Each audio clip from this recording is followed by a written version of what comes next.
আসসালামু আলাইকুম। আজকে দেখাবো মসুরির ডালের কাবাব। অনেক রকম ডালেরই তো কাবাব খেয়েছেন, একবার হলেও এই ডাল দিয়ে ট্রাই করবেন। আমি 1 কাপ পরিমাণ ডাল আগে ভিজিয়ে রেখেছিলাম।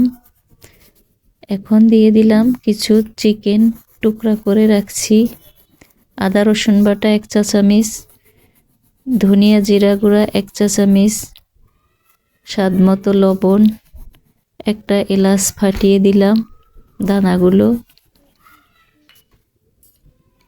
কিছু তেল দিয়ে 1 কাপ পরিমাণ পানি দিয়ে এটা এখন একটু ভালো করে মেখে চুলায় বসিয়ে দিব।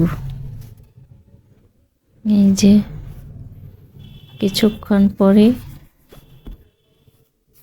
হয়ে গেল, পানিটা টানি গেল। এখন আমি চিকেনগুলা টুকরা করে নিব।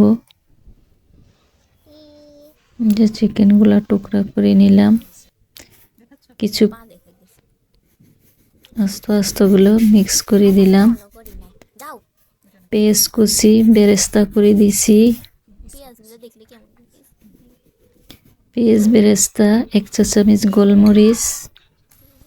গোলমরিচের গুঁড়াটা এবার ভালো করে মিক্স করব। এই যে ভালো করে হাতের সাহায্যে মিক্স করে নিলাম।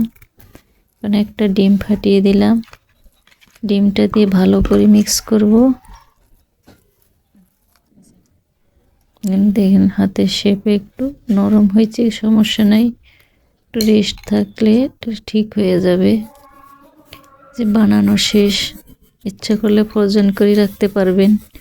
প্যানে তেল গরম করে দিলাম, কাবাবগুলো দিয়ে দিলাম। এবার এই যে জটপট হয়ে গেল মসুর ডালের কাবাব।